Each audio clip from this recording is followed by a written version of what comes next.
Everybody, Invisiblekatana here with my review for episode 9 of the Bad Batch called Bounty Lost. I like the episode. I would say, unfortunately, based on the ending of this one, this was kind of like the conclusion of 3 really, really cool episodes. And I think next week we're probably gonna. It felt like status quo. It was like, okay, they rescued Omega. Cad Bane is angry and he's stuck, so it'll take him a minute to kind of get back into the flow of the story. And then of course Fennec, she takes off and it's like, okay, hey, if you need me a little later, then by all means. Which I think is pretty much 100% foreshadowing. Like, hey, she's already, at first it was like she was the enemy, then she was in the middle ground where it was like, okay, we don't really know what's happening to the end, because she was like, I'm trying to save you from something far worse, and it's like, that's what you said last time.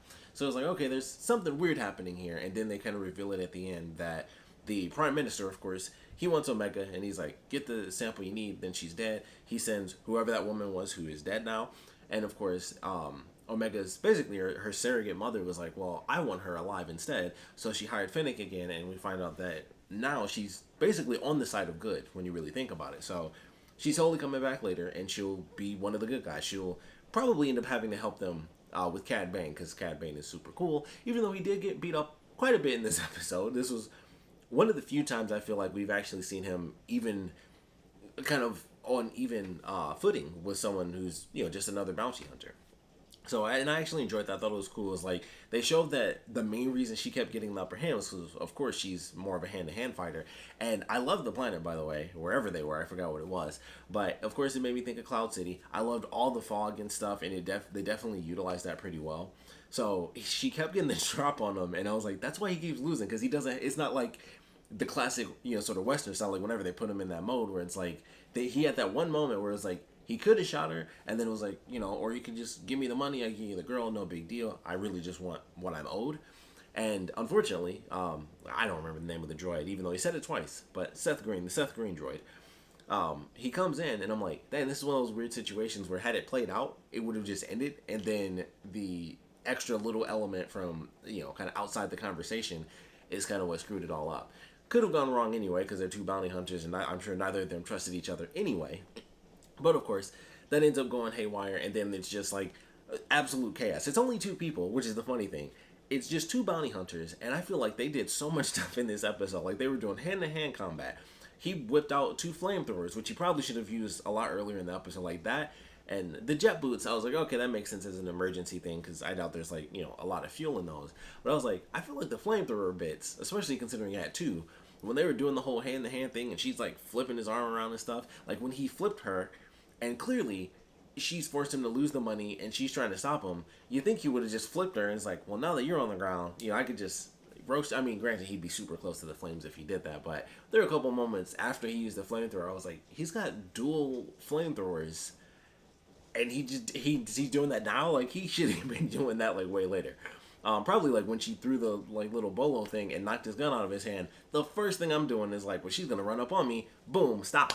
So he should have done that earlier, but either way, it was really fun because she kept knocking his guns out of his hands. She tied him up and kicked him off a building. Then, of course, jet boots. But I love the action. I thought it was really good. And they, like I said, they had a lot of different phases. Like, she knocked him out from the explosion because he goes around the corner. She stuck a thermal detonator to the wall. That knocked him out for a minute. Then he came back, so they had to fight again. They did the hand-to-hand stuff.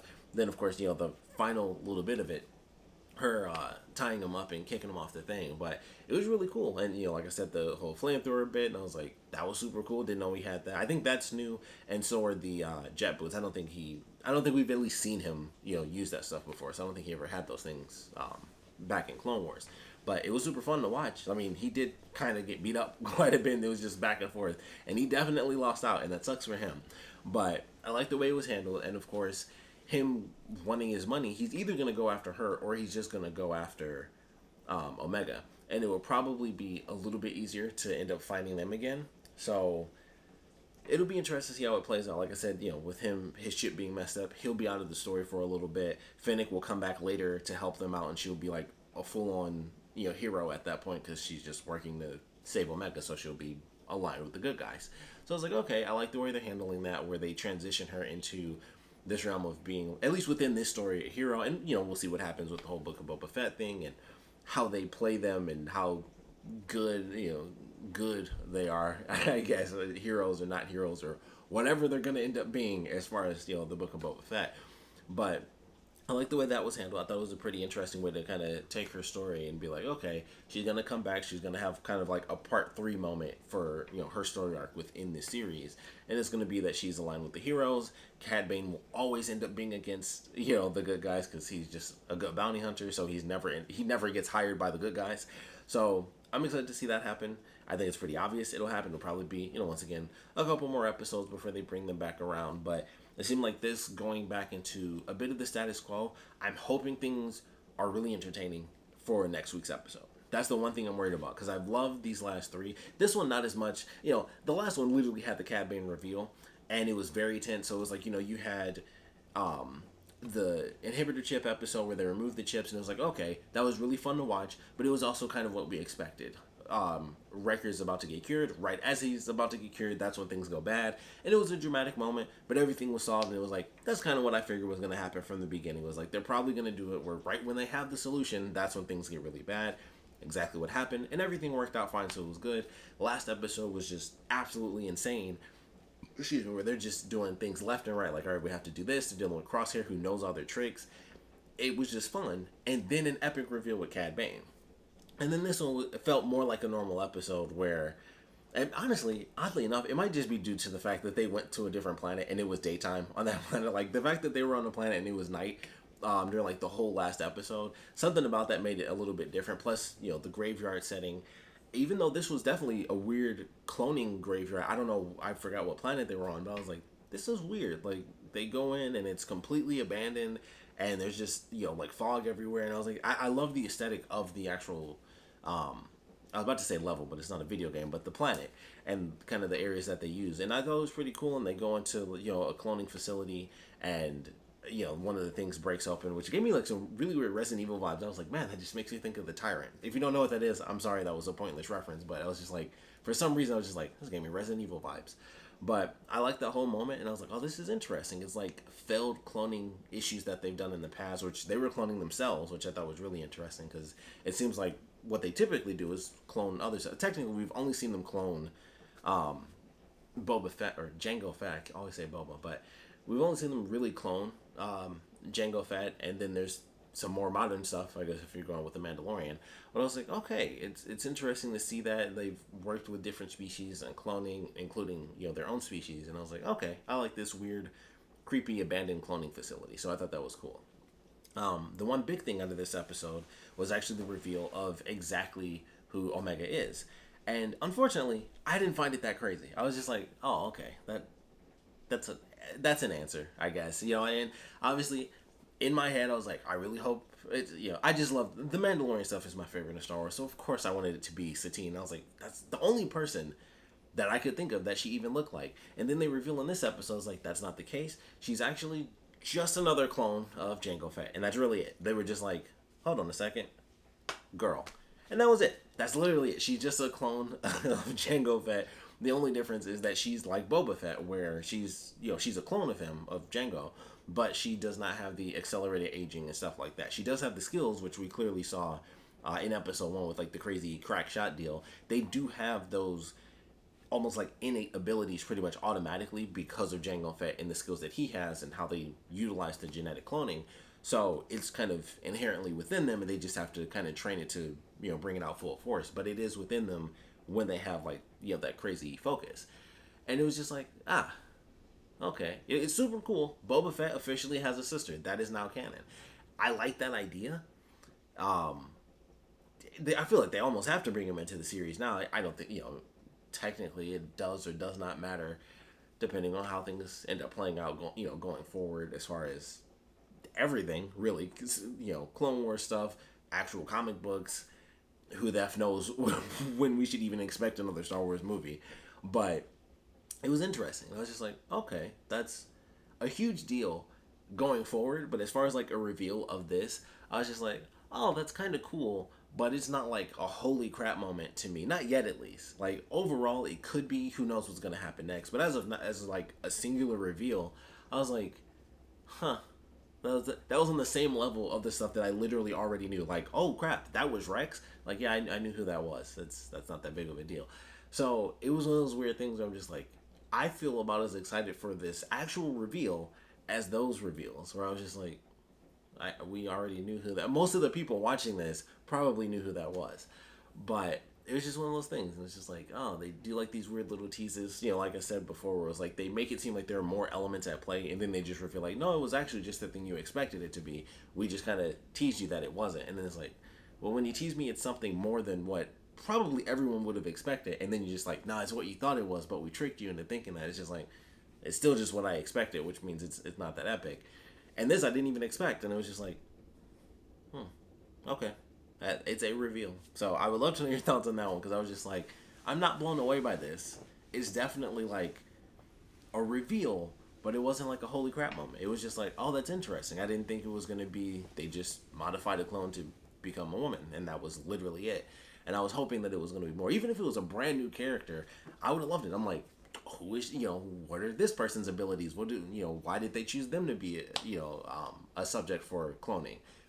So many things, and then it's just like, nah, it's just Jango Fett, and that's why I'm like, it's not really an epic reveal. It does nothing to me. It's just like, okay, that really just makes her another clone. If she was a clone of a different person, that would have been like a holy crap moment to me. Especially, I mean, if it was a new character, it wouldn't have been as crazy, but they at least would have revealed that person. And this is literally just like, no, this is the story. It's succinct, which is good, in its own sense. But still, it's just like, it's not as epic as I was hoping. It wasn't Satine, which is just heartbreaking because it's not Mandalorian based. Well, technically it still is because it's Jango, but man, that would have just been so cool if they just. There's so much stuff with that where it's like, oh, she technically would be like royalty because she has that DNA. So many things you could do with that. So much stuff, but unfortunately, that is not the case. But we shall see what ends up happening. Who the F knows? Mandalorian season 3 surprise, live action, live action Omega. But I did enjoy the episode. I'm a little bit worried going into the next one because I feel like they hit status quo. They did do the most epic thing ever where it was like, I promise you are not going back to Camino. And she did the smile. It was an emotional moment. It was, that more father-daughter bonding moment. And I was like, that's cool. When she gets kidnapped and they go back to Camino, that's going to be really dramatic because they're like, they pulled some like Team America World Police type stuff. Like, I promise I will never die. And I was just like, she's getting kidnapped. She's gonna get kidnapped. Cad Bane is gonna come in. He's gonna get her. I don't know how it's gonna play out, but I feel like they're going back to Camino because if she gets taken back, they're not gonna leave her. And I feel like something's gonna go wrong again. And maybe that's when Fennec will come in because they're gonna be like, how the F do we break back into Camino with all the other clones and all this other stuff, especially considering how different they all look. Like the only person that could probably even do it would actually be Hunter. And I think Tech could do it too. Like if they just got like regular clone armor, they could pull it off too. But other than that, Echo's got one hand. Wrecker is huge. So like only two of the Bad Batch could even go in posing as a regular clone, and they'd have to wear helmets, literally the whole time. Which that's almost like classic Star Wars. Like you just always put the whole outfit on, and you just walk through. So I'm excited for it. I feel like that might not be the end of the season, but I'm like, that's definitely what they're gonna end up doing. At least I hope they do. I think it would be amazing just to be like, how in the world do we pull this off? And then you have to go back in, and of course, Crosshair is going to be there. So there's a lot of elements. They could even do it where Cad Bane is there too. They would probably all get killed. Like, honestly, I don't know how that would even work, but I feel like that's where we're headed, and I feel like it's going to be very exciting. So I'm getting my own hopes up again, but that was just interesting. It was like, I promise you're never going back. That always means you're going back. At least once. Like, I promise you'll never will. I was wrong, but only this one time, and then after that, they're good to go. So I think this is what we have to look forward to. I have no idea what to expect for the very next episode, however. I think they're going to end up just going back to Sid, because that's kind of their only real safe haven. But we'll see what happens. Hopefully, just the next episode is good. I don't think every episode can be like these last 3 where it's like, okay, I'm excited. What happens next? Holy crap, Crosshair. Holy crap, Cad Bane. I mean, like I mentioned in my last review, unless you throw in Darth Maul, I don't think there's many other reveals they can even whip out in this series that'll get me on that same hype level as Cad Bane showing up. But more Cad Bane is good, so I'm looking forward to that. However that ends up playing out, I do hope Boba shows up in this. I really hope that he shows up. I'd seen something, I didn't want to look into it, but I saw that there may or may not be like some old Clone Wars stuff that they're going to officially bring in for Boba Fett. So I hope that actually happens. I hope that they have that. They have Boba. meet his sister. He meets Omega. I would love to see that interaction, how that ends up playing out. Maybe they go on an adventure together. One episode. Like we don't need a bunch because it'll be that filler type stuff. But like one good episode for them, that would be cool. And then he goes off, he does his thing. She goes back with the rest of the Bad Batch, and it's cool. They met, whatever, and then they take off. So one episode would be nice, but I hope Boba does show up. That would be very cool. And in general, I am excited, of course, for the rest of the series. But I would love to know your thoughts on this episode, so please put them down in the comment section below. Let me know your favorite parts about it, your least favorite parts about it. I definitely want to know what you guys thought about the reveal. I was let down. In all honesty, I was hoping for, like I said, even a new character, just because it would add more to the story, would have been more entertaining to me than, like, she's just another clone. They just made her a girl. I was like, okay, so Boba Fett has a sister. That's officially canon now. Does it matter, though? It might. Who knows? Book of Boba. We don't really know. Maybe you gotta keep up with, Dave Filoni, him doing his stuff. He likes to weave things in and out. They might just hit us right in the face, like, bam, here it is. However many years later, 15, 16 years later, full-grown Omega. They could do it if they wanted to. That could be like their big surprise. Like, oh, you didn't watch Bad Batch? You should have watched it because here's Boba Fett's sister. Bet you didn't see that one coming. So I think they could do it if they wanted to. They have literally both characters. They have Fennec Shan. They have Boba Fett. They could just throw, if they make that connection in this series, they've done it with Fennec. They could do it with Boba where they meet up and they find out, or at least, he finds out about her. I don't know if she would know about Boba. That's an interesting thing. I don't know. We don't know what she knows from the whole cloning side, but I would assume she would know. I don't know. That's interesting because it's never been brought up, but I would assume that she would know. So either way, all they have to do is just have that one little thing, and then it's just like, surprise, live action. So we'll see. I doubt they'll do that, at least in the next season. They might pull that off, down a little bit down the line where, they just weave people in and out, live action, animated, all that good stuff. But like I said, we'll love to know what you guys thought about this episode. And of course, the reveal. I was going to say epic reveal, but it wasn't. It just wasn't. But I would love to know your thoughts on that and the episode in general. So please put your comments down in the comment section below. And of course, thanks for watching.